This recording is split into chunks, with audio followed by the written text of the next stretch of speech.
What we know about the suspect in the Michigan church shooting. The small city of Grand Blanc, Michigan, is still reeling after a horrific attack on a Latter-day Saints Mormon church on September 28, 2025. The incident left at least 4 people dead and 8 others injured, while the attacker himself was killed in a shootout with law enforcement.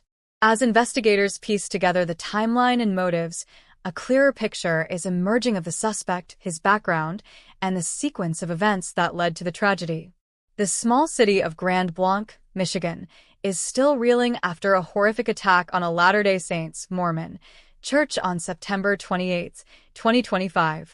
The incident left at least 4 people dead and 8 others injured, while the attacker himself was killed in a shootout with law enforcement.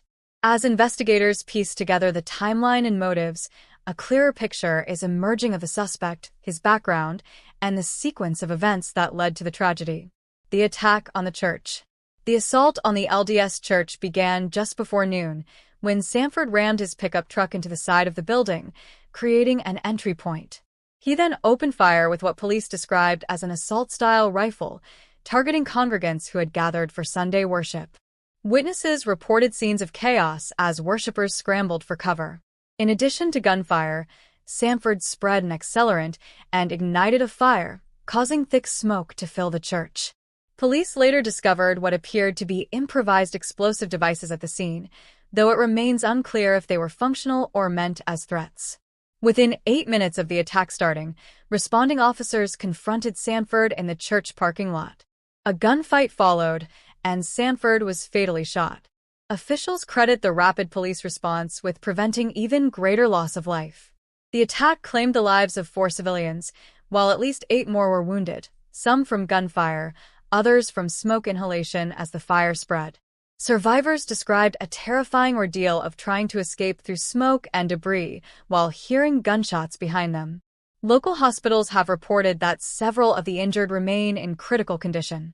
Counselors and clergy are providing support to traumatized survivors and families. Authorities have not confirmed a final motive, but early evidence suggests Sanford may have acted out of anti-Mormon animus. According to witnesses, he had recently expressed hostility toward the LDS Church, allegedly referring to its members as the Antichrist. A local political candidate who canvassed in Sanford's neighborhood days before the attack reported that Sanford angrily denounced the Mormon faith during their brief encounter. Investigators searching his home and digital devices are now looking for writings, communications, or online activity that could shed further light on his intentions and whether he had ties to extremist groups. The Grand Blanc community has been left devastated. Vigils have been held near the charred church, with mourners placing flowers, candles, and handwritten prayers for the victims. Faith leaders across Michigan have issued joint statements condemning the attack and calling for unity in the face of violence. Law enforcement officials, including the FBI, are assisting local police in the investigation.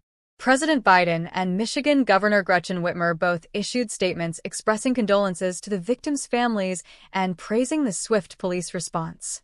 Sanford's trajectory, from decorated Marine to violent attacker, has left many asking what went wrong.